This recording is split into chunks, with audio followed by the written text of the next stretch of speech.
Good morning. I think you can do slightly better than this. Let's try this again. Good morning. Good morning. Now, how many of you know this word called YOLO? Y-O-L-O. Anyone? Those of you who are not raising your hand means you are not young enough. You know yellow.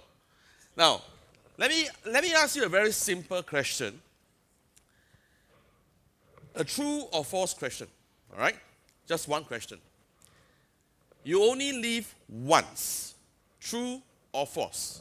How many of you say it's true? Okay. How many of you say it's false? How many of you not sure? Okay, for those of you who are not sure, the answer is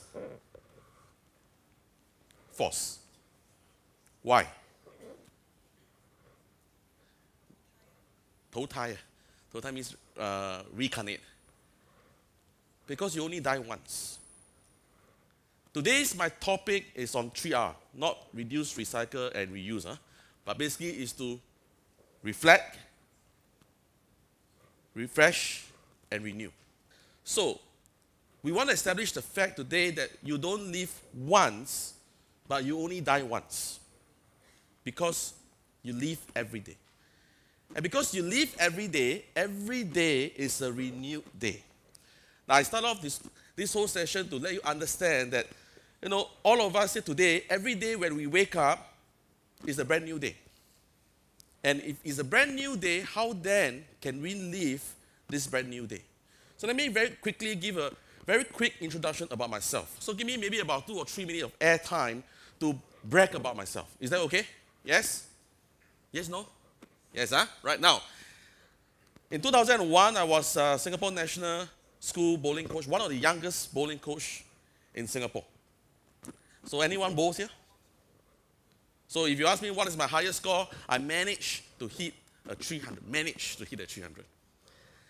In 2004, I was a technical and race director for Action Asia Singapore.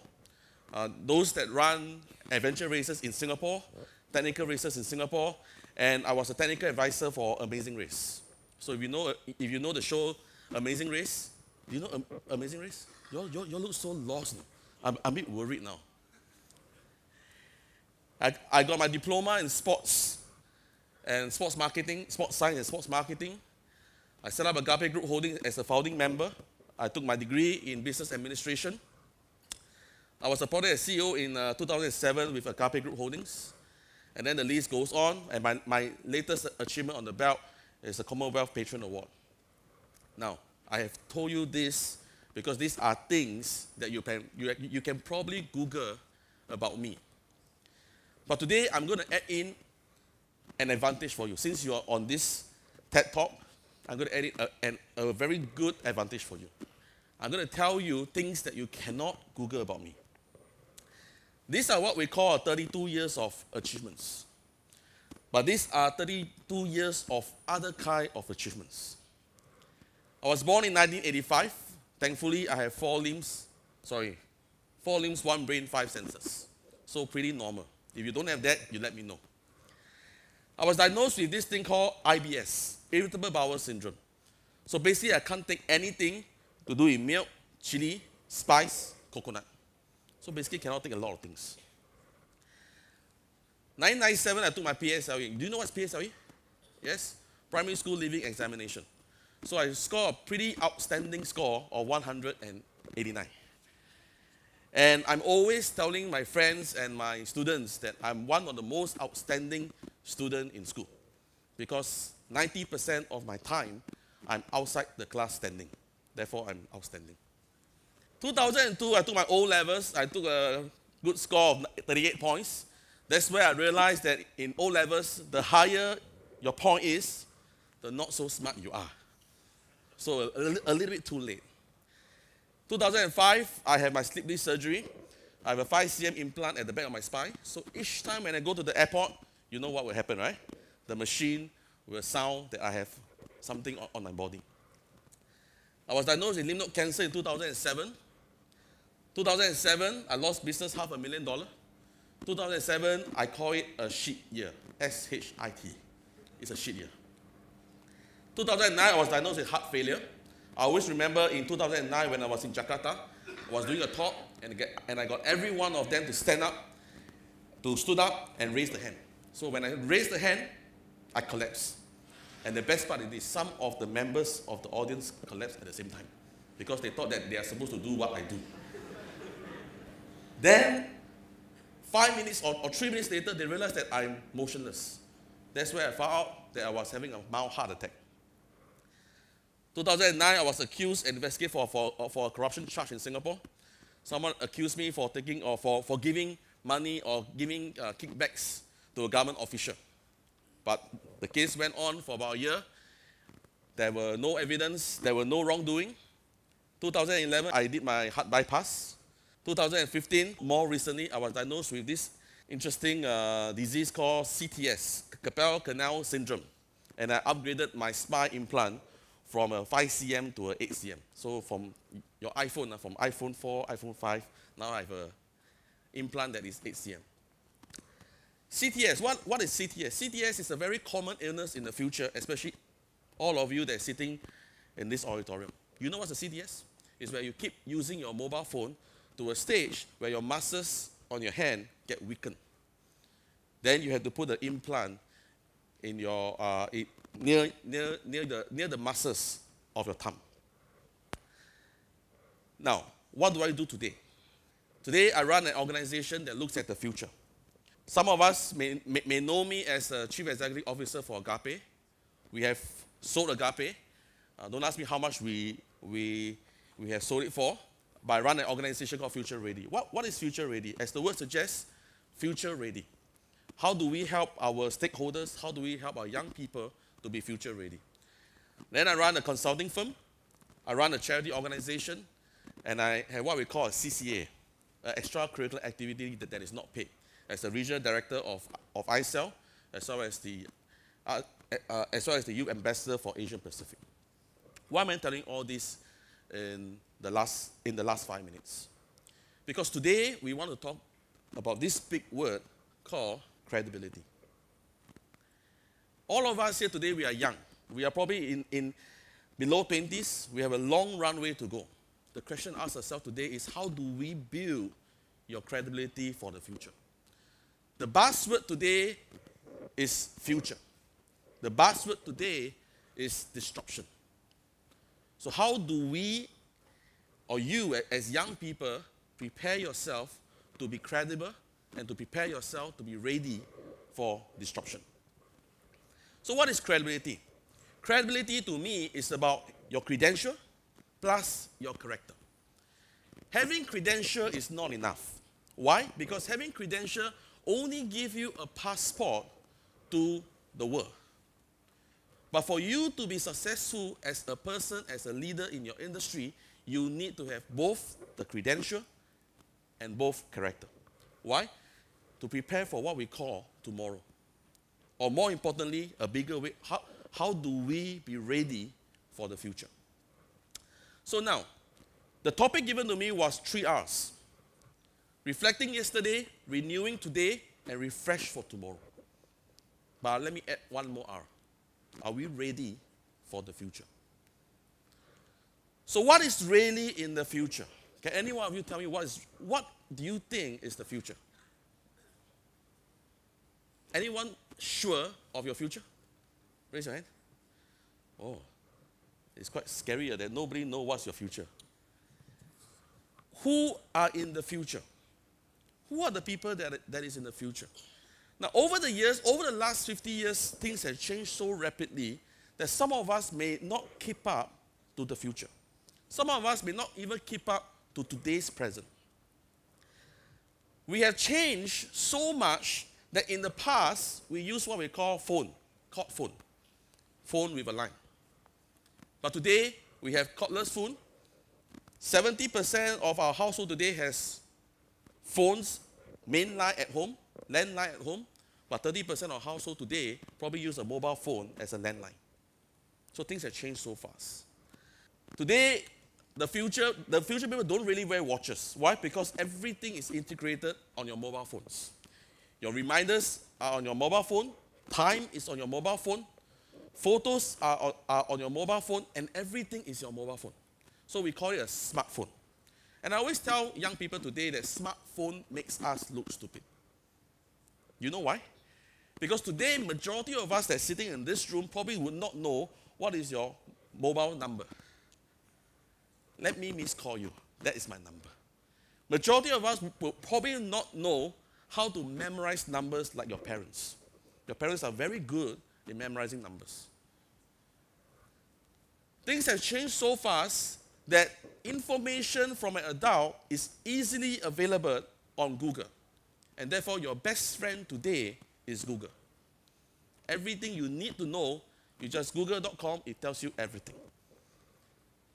Today, things have changed so fast that I don't know whether you remember this thing called a CD. Do you know what's a CD? Do you know what's the floppy disk?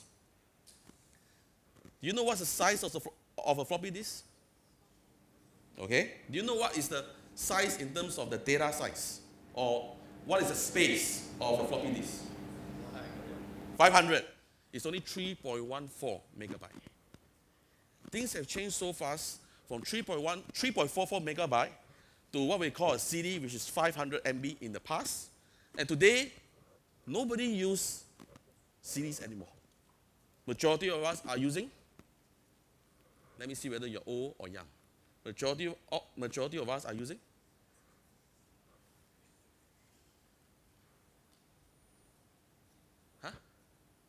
Majority of us are using probably thumb drive. But now there's this thing called a cloud.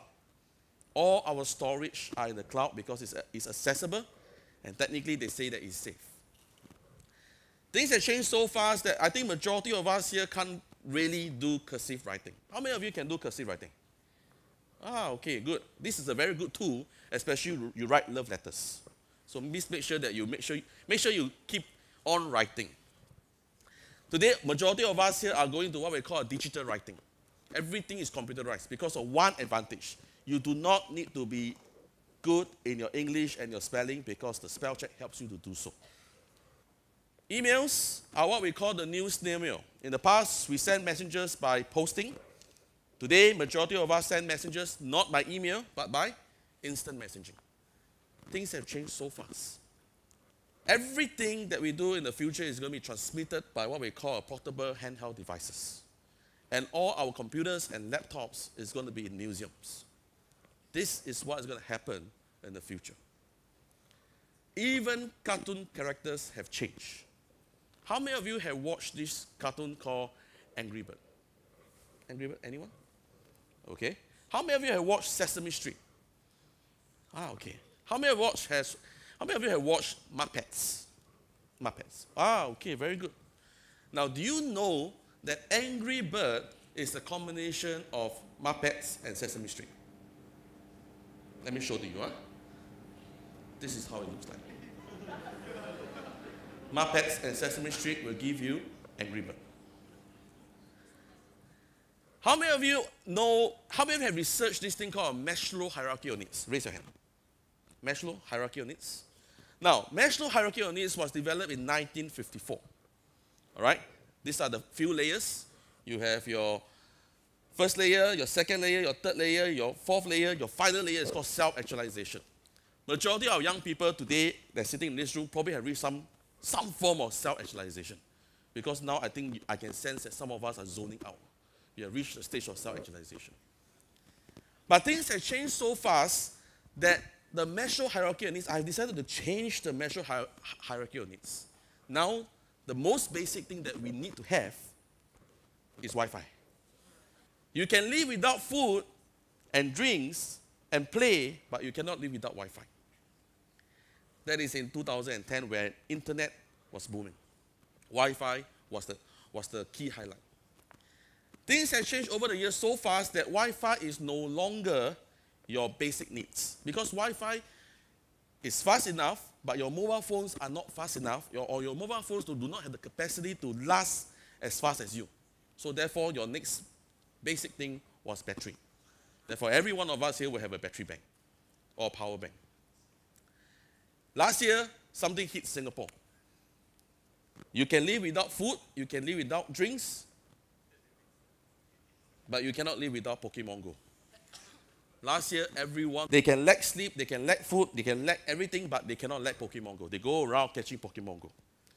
So what does it say about the future? The future, the basic thing that the people need would be virtual reality, or what we call or augmented reality. This is what the future is going to be like. The question to ask ourselves is that the future that we want? Is there a future that we want that your friend is sitting here, your friend is sitting here, and you are testing each other? Is that the future that we want? What happens when we are too connected globally?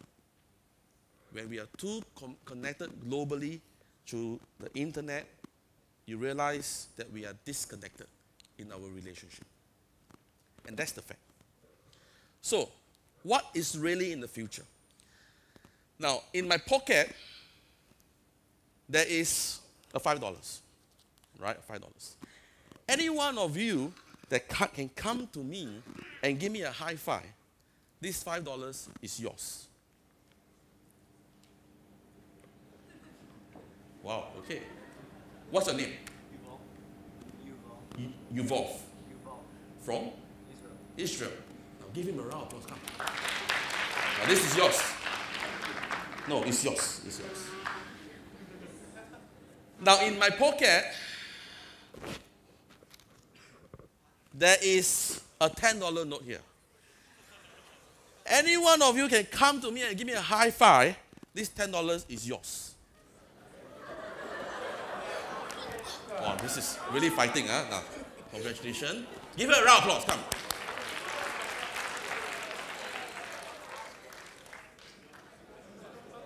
There's a $50 note here. Come out, huh? I'll give you a high five, huh? Why did you run so fast? Competition. There's a competition, right? But I didn't say anything. I'm just showing all of us here that I have a $50 note. Now, but give her a round of applause. Give her a round of applause. Huh? Now, do you want this money? Yeah. Yeah? Why do you want this money? You can use it for taxi. Okay. For a moment, I thought you can use it for food or drinks, but use it for taxi. Yeah?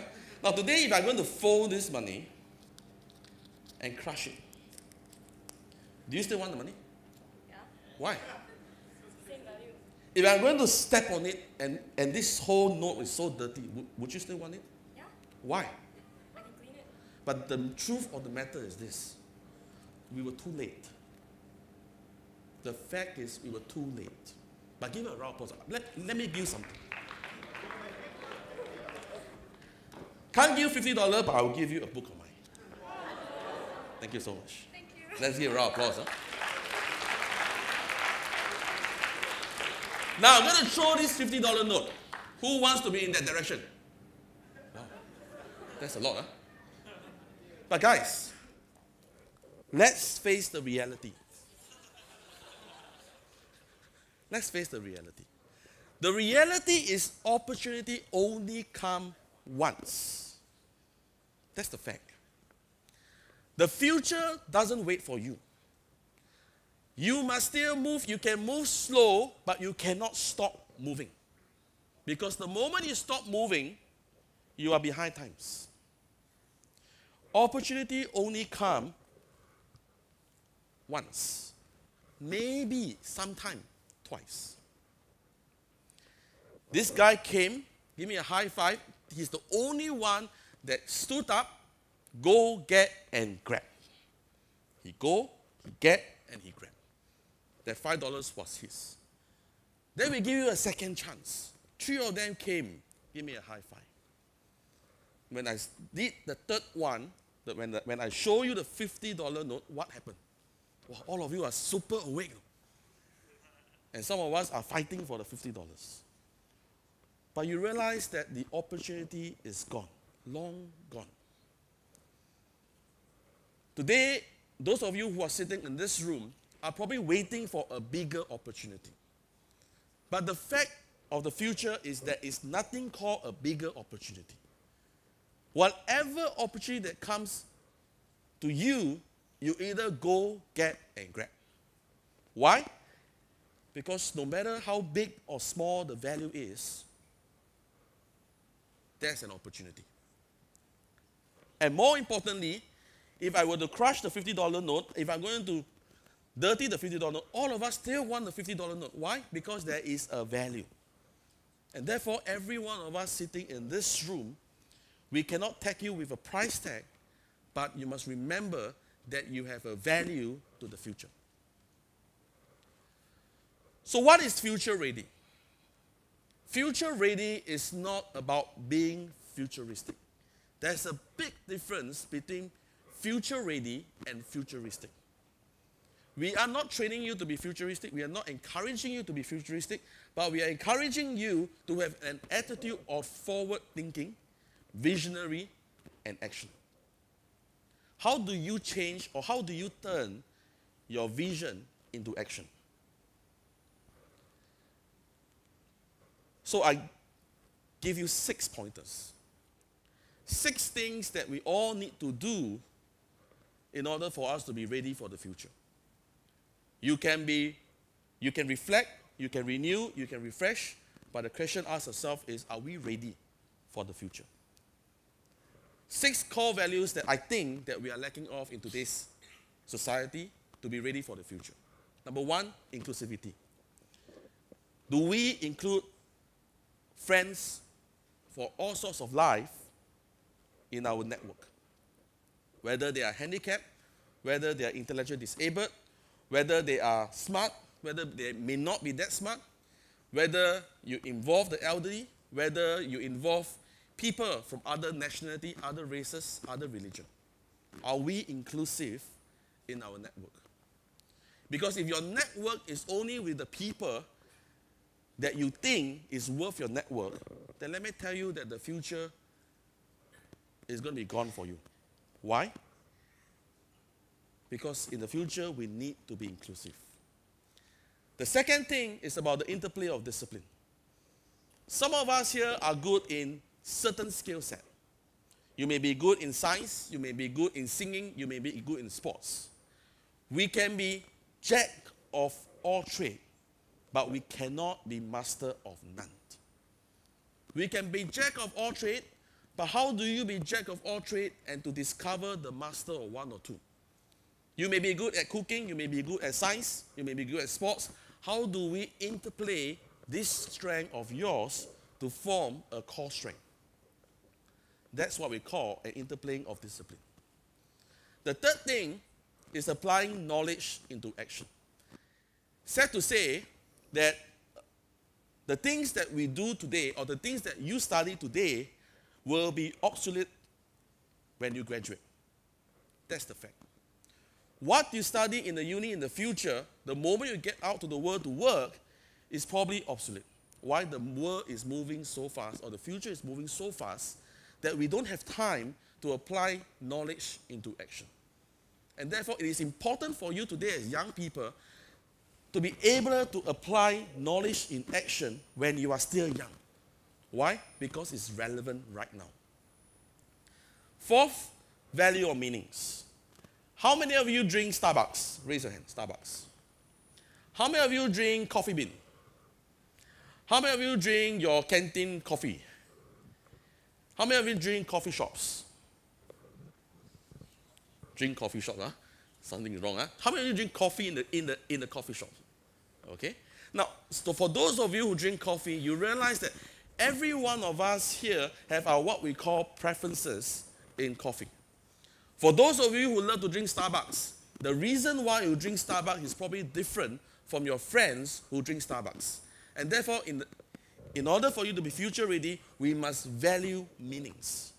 The different meaning and the different perspective and the different view of why people do things the way they do things. Fifth, purpose-driven. Do we have a purpose for our future? Do you have a goal for yourself? Today, you may have many goals, but one word for you today is to stay focused on one goal. Because the moment you are distracted with many goals, you cannot determine what is your real purpose in life. Once you determine this purpose, you need to drive this purpose. The last one is basic humanity. The sad truth is today we are globally connected, but we are disconnected in relationship building. Which means to say that things like sorry, good morning, how are you, seems to be lacking in the future. And therefore, I think we need to bring this back to the future on basic humanity.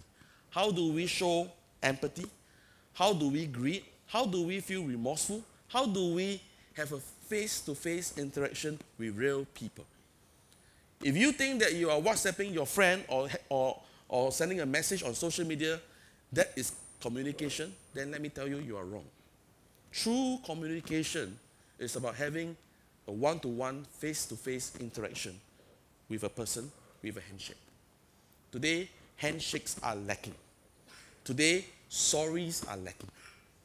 Today, you don't hear people saying good morning unless you are told to do so. So how can we be future ready? How can we bring back basic humanity into our life today so that we are ready for the future? How do we disconnect our technology for a while to connect to the real world? The net worth of a person is based on his network. The future today is about building networks and leveraging on your networks. And the best part to build your network today is today. The best part to build your network today is today. Why? Because the person sitting beside you today may be someone that you'll be working with or working together in the future.